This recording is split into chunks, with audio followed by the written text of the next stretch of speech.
మిడ్మానేరు రిజర్వాయర్లో నీటి మట్టం తగ్గిపోయింది. దీంతో ముంపునకు గురైన 13 గ్రామాల ఆనవాళ్లు బయటపడ్డాయి. శిథిలమైన గ్రామాలను చూసేందుకు ముంపు బాధితులు తరలివస్తున్నారు.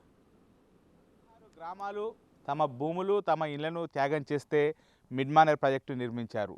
చాలా రోజుల తర్వాత మిడ్మానేర్ లోపల ఉన్నటువంటి నీటి మట్టం తగ్గిపోవడంతో అప్పుడు ఉన్నటువంటి ఆనవాళ్ళు బయటపడి ఇటు ఇండ్లు తర్వాత తమ గ్రామాలను బయటపడేటువంటి పరిస్థితి కనబడుతుంది.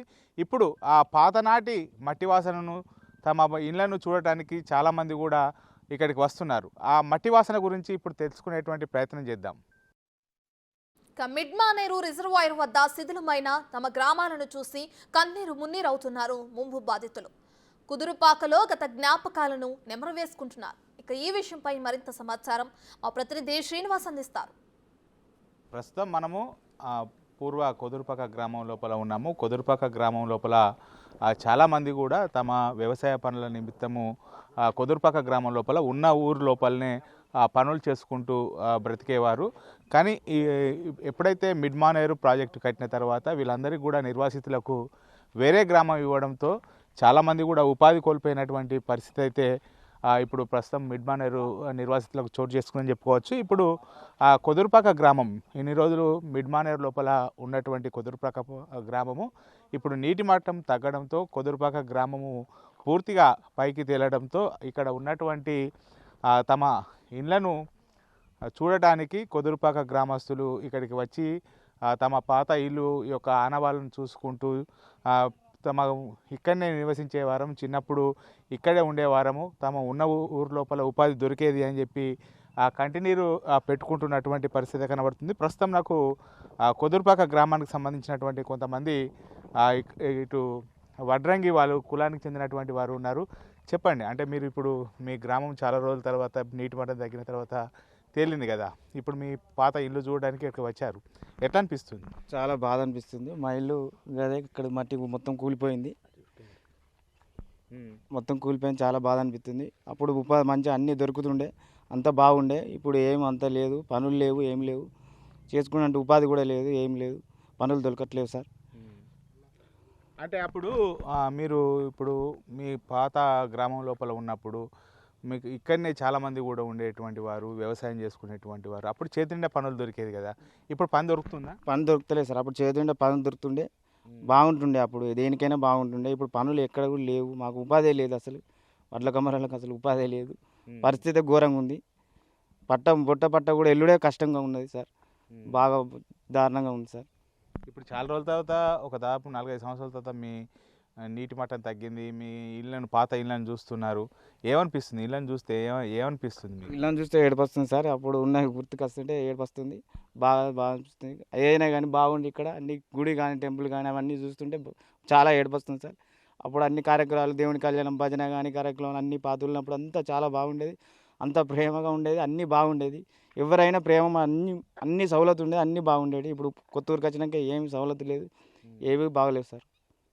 ఇప్పుడు మీకు వచ్చేటువంటి పరిహారం పూర్తి స్థాయిలో వచ్చిందా? పూర్తి స్థాయిలో రాలేదు సార్. 5,40,000 ఇస్తా అన్నారు సార్, అవి రాలేదు. అవి ఇస్తే చాలా బాగుంటుంది సార్. నేను దండం పెడతా, అవి మాకు ఎట్టైన పరిస్థితులు వచ్చేటట్టు చూడమని ఆ ప్రభుత్వానికి కోరుతున్నాం. కాంగ్రెస్ వాళ్ళు చేస్తానన్నారు, అది కోరుతున్నాం, దండం పెడతా అవైతే మాకు వచ్చేటట్టు చూడు. ఉపాధి ఘోరంగా ఉంది సార్. తిన్నామంటే తిండి కూడా లేదు, పరిస్థితి బాగుండే. అప్పులపాలైనాం, ఇల్లు కట్టుకొని చాలా అప్పులైనాం. మాకు సరైన రాలేదు, మాకు బాగా శాతం రాలేదు ఇంట్లో పైసలు. అవి వచ్చేటట్టు చూడాలని మా రేవంత్ అన్నను కోరుతున్నాం, మా ఎమ్మెల్యేని కోరుతున్నాం. మీరు చెప్పండి, ఇప్పుడు మీరు చాలా రోజుల తర్వాత మీకు ఇల్లు తేలడంతో ఇటు వచ్చారు కదా, ఇప్పుడు ఏమనిపిస్తుంది? అంటే మీ బాధాకరంగా ఉన్నది. ఇక్కడ స్కూల్లో ఆడుకునే దానికైనా ఏదైనా మంచిగా ఉండే, అక్కడికి అయినా బాగా ఇబ్బంది, ఉపాధి లేదు. కరీంనగర్ పోయి అచ్చుడు అప్ అండ్ డౌన్ చేసుడు అవుతుంది, బాగా ఇబ్బందిగా ఉంది. అంటే అప్పుడు మీకు ఉన్న ఊళ్ళోనే పని ఉండేది, ఇప్పుడు పని కోసం ఏడిపోతుంది, కరీంనగర్ పోయి అచ్చుడు అవుతుంది. అంటే ఇప్పుడు రోజు ఎన్ని కిలోమీటర్లు పోవాలి? అది 30 కిలోమీటర్లు రావాలి. అంటే అప్పుడు మీరు ఈ గ్రామం లోపల ఉన్నప్పుడు ఉన్న ఊరు లోపలనే ఉపాధి దొరికేది, చేతిండా పనులు ఉండేది. దాదాపుగా సంవత్సరం పాటు ఏ పంట వచ్చినా కానీ మీకు పని చేసేవాళ్ళు. ఇంట్లో కొత్త ఇల్లు నిర్మిస్తే దర్వాజాలు కోసం కిటికీలు పని చేసేవారు. ఇప్పుడు ఏడుకోతున్నారు అంటే అవుతుంది పనికి. ఇక్కడ పని ఇప్పుడు సంవత్సరం అవుతుంది పని లేక, మొత్తానికి ఏం ఉపాధి లేదు. ఇప్పుడు కరీంనగర్ పోవచ్చుడు అవుతుంది. కరీంనగర్ కూడా నెలకు 20 రోజులు అట్లా చేసుడు అవుతుంది, 10 రోజులు ఇంటికాడనే ఉండడు అవుతుంది.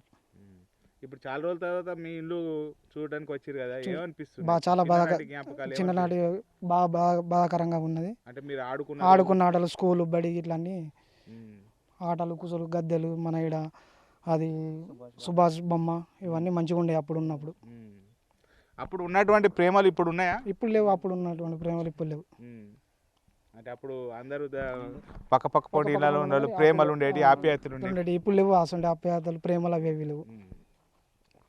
ఇది మొత్తానికైతే కొదురుపక్క గ్రామస్తులు తమ గ్రామం పూర్తిగా నీటి నుంచి బయటపడడంతో తమ గ్రామం ఇంటి యొక్క ఆనవాళ్ళు చూసుకోవడానికి ఇక్కడికి వచ్చారు. చిన్ననాటి రోజులు చాలా బాగుండేటివి. అప్పుడు ప్రేమలు ఆప్యాయతలు ఇప్పుడు లేవు అని చెప్పి వీళ్ళు కొదురుపక్క గ్రామస్తులు చెప్తున్నటువంటి పరిస్థితి ఇక్కడ కనబడుతుంది.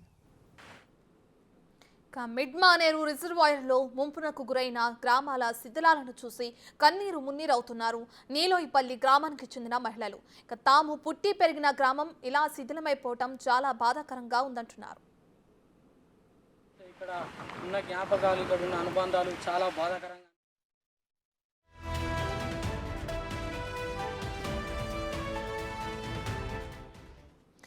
మిడ్మానేరు రిజర్వాయర్లో ముంపునకు గురైన గ్రామాలకు R&R ప్యాకేజీని వర్తింపచేయాలన్నారు ముంపు బాధితులు. దీనికి సంబంధించి మరిన్ని డీటెయిల్స్ మా ప్రతినిధి శ్రీనివాస్ అందిస్తారు.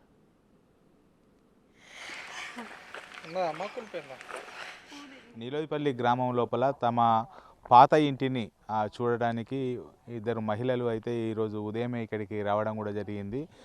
వచ్చి వీళ్ళంతా కూడా తమ పాత ఇంటి ఆనవాళ్ళు తర్వాత చూసి కన్నీరు మురిగా విలిపిస్తున్నారు. అంటే ఒకప్పుడు ఇటు ఇదే గ్రామం లోపల భూమి, వ్యవసాయ భూమి, తర్వాత గొడ్లు, ఇటు పెరటి ఇవన్నిటితో ఉన్నటువంటి వారు ఇప్పుడు ఏమి లేక పూర్తిగా నిర్వాసితులుగా మారి తర్వాత ఇక్కడికి వచ్చి చూసుకుంటున్నా. అమ్మ, ఇప్పుడు చాలా రోజుల తర్వాత ఇక్కడికి వచ్చిర్రు, మీ ఇల్లుని చూస్తుర్రు, గొడ్డు గోద చూస్తుర్రు, ఏమనిపిస్తుంది మీకు? ఏమనిపిస్తుంది, ఎప్పుడు దేవుడు మాకు తీసుకుపోతాడని చెప్పి అనిపిస్తుంది బాపిగా. ఎందుకంటే కష్టం సుఖం అన్ని ఇక్కడ చూసినాం మేము. ఆడికి పోయిన సంధి మాకు ఒక్క రోజు కూడా మనశ్శాంతి లేదు. ఆ ఇండ్లలోకి పోయినాక ఇక లోకానికి కూడా ఇండ్లు మంచిగానే ఉండే, ఏ వీళ్ళకేంది బంద్ అవుతున్నారు అన్నట్టు అనుకుంటున్నారు. కానీ నా పోరగాళ్ళు గడమితే అంత కొంటే అక్కడ పోతే రాంగ్ యాక్సిడెంట్లా వాడు బతికేది తెలియదా, సచ్చేది తెలియదా. ఎందుకు మా బతుకులు ఎందుకు ఇవి? ఇంత ఈ డ్రామ్ పడవడా బతికేటోడే పడ కానీ మమ్మల్ని అయితే ముంచిర్రు నిండా. ఏమని దుఃఖం వస్తుంది బాబు. శోకం పెట్టుకొని ఏడతామన్నా కానీ మంచిగా ఉండదు అని చెప్పి మరి రెత్తున్నాం బాపు. ఇక ఇన్నే ఉన్నాయి ఇండ్లు. అప్పుడు ఎట్లుండే అంటే అప్పుడు మీకు అప్పుడు 10 మంది నాకు చేనులకు వచ్చిర్రు. నాకు 10 మంది నేను దానం ధర్మం చేసుకుంటా పోయిన బాపు. ఒక్క సంవత్సరం కమ్మి 40 సంవత్సరాలు నా చేతి కింద జీతగాళ్ళు ఉన్నారంటే నేను తోడబుట్టిన అన్నదమ్ములకు నోసుకోలేదు. వాళ్ళు నాకు ఒక తోడబుట్టిన అన్నదమ్ములు. వాళ్ళు పొద్దుగల్లా పగలు నేను పెరుగుతూనే అన్నం పెట్టుకుంటా పోయినా వాళ్ళకు. ఇక నాకు మాదిగోళ్ళత్తరు, గొల్లలత్తరు పనికి. వాళ్ళకు ఎన్ని కాయగూరలైనా నేను ఎవరికన్నా తెంపి 10-15 మంది వస్తారు. మీరు ఎన్నన్నా తెంపుకోర్రా అని చెప్పాను. వాళ్ళకే ఇడిచి పెడదు కానీ నేను మాత్రం తెంపి. అప్పుడు 14 ఎకరాలు ఉండేది బాబు. అబద్ధం ఆడద్దు. బర్రెలు ఉన్నాయి, 2 బర్రెలు ఉండే, 4 ఎడ్లు ఉండే. ఇక ఏం లేదు అక్కడ ఏం లేదు బాబు. ప్రతిరోజు దీనికి గుర్తింపు చేసుకుంటా, ఈ ఇండ్లను భూమిని గుర్తింపు చేసుకుంటా రోజు ఏడ్చుకుంటా కూర్చుండే కానీ ఏం లేదు. అడిగిపోయినాక మొత్తం రోగాల కుప్పలమే అవుతున్నాం. ఏం లేదు. ప్రతిరోజు దవాఖానలకు కూడా అటు ఇటు. ఇప్పుడు మా ఆయన మంచిగా లేడు. ఇప్పుడు మళ్ళా మొన్ననే 2 లక్షలు అయినాయి. మళ్ళీ మొన్న 15 రోజులు హైదరాబాద్ పోయినాం, మళ్ళీ 20,000 అయినాయి. మళ్ళీ రేపు పోవాలి. మళ్ళీ ఎన్ని అవుతాయి బాపు. మాకు పైసలు పడగానే ఆ పైసలు పుట్టినాలు పుట్టినట్టు అయిపోయినాయి. ఏం లేవు. పిచ్చకుంటా ఉన్నది బాబు. ఉన్నది. ఇల్లు ఉన్నది. ఒక బంగ్లా కట్టుకున్నాం మేము కష్టపడి. మళ్ళీ ఒక కైకిలో మనిషిని కూడా పెట్టలేదు. అప్పుడు మేమే కష్టపడి మేము చేసుకున్నాం. అప్పుడు మా బాబు కట్టిన ఇల్లు 2 మేము ఒకటి కట్టుకున్నాం. చూపిస్తా పంట బాబు కూడా. అప్పుడు మరొక మహిళ ఉన్నారు. ఇక ఉదయం నుంచే ఇక్కడికి వచ్చి వెంబడి వాటర్ బాటిల్ తర్వాత ఇవన్నీ వచ్చి మన పాత ఇల్లు ఎలా ఉంది చూడడానికి వచ్చింది. అమ్మ, ఎన్ని రోజులు ఇప్పుడు మీ ఇల్లు చూడక? బాగా రోజులు అయితే ఇలా తేలింది చూడటానికి వచ్చి ఏమనిపిస్తుంది? మొదటి చిన్నప్పటి సంది ఇక్కడ మెదిలిన గుర్తులు యాదకొస్తున్నాయి.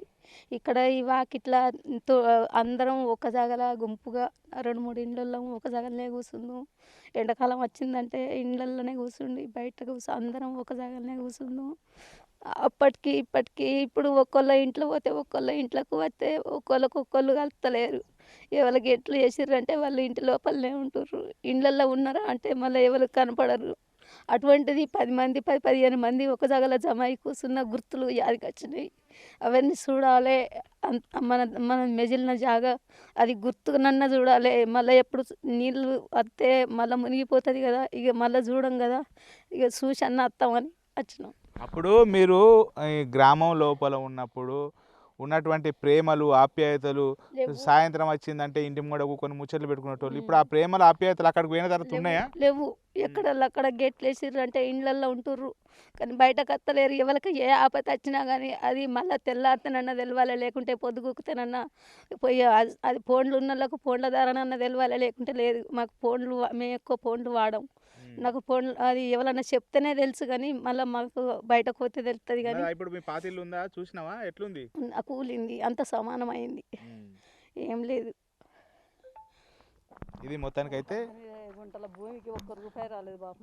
ఇక్కడికి వచ్చి తర్వాత మన పాత ఇల్లు ఎలా ఉంది అనేటువంటిది అయితే కోణం లోపల ఇక్కడికి వచ్చి చూస్తున్నారు. పాత ఇంటిని చూసి కన్నీరు పెట్టుకుంటున్నారు. అప్పుడు ఉన్నటువంటి ఆప్యాయతలు అనురాగాలు ఇప్పుడు కరువయ్యాయి. ఎవరి ఇంట్లో వాళ్ళు ఉంటున్నారు. అప్పుడు సాయంత్రం వచ్చిందంటే అందరం ఒక కాడ ఉండేటువంటి వారము అని చెప్పి గుర్తు చేసుకుంటూ ఏడుస్తున్నటువంటి దృశ్యాలను ఇక్కడ మనం చూడవచ్చు. రైట్. ఇక మిడ్ మానేరు రిజర్వాయర్లో ముంపునకు గురైన గ్రామాలకు R&R ప్యాకేజీని చేయలేదన్నారు ముంపు బాధితులు. బీఆర్ఎస్ ప్రభుత్వం మాటలకే పరిమితమైందన్నారు. తమను కాంగ్రెస్ ప్రభుత్వం ఆదుకోవాలని కోరుతున్నారు. గత ప్రభుత్వం బీఆర్ఎస్ ప్రభుత్వం 10 ఏళ్ల లోపల అనేక హామీలు ఇచ్చింది. తాము నిర్వాసితులము భూములు త్యాగం చేస్తే చాలా మటుకు కూడా ఇస్తామని చెప్పారు. కానీ ఏనాడు కూడా మాట నిలబెట్టుకోకపోవడంతో ఇచ్చిన హామీలాగానే ఉన్నాయి. ఇప్పుడు ఈ గ్రామం వదిలేసిపోయాము. ఒకప్పుడు ఉన్నటువంటి ప్రేమలు ఆప్యాయతలు ఇప్పుడు లేకుండా పోయాయి.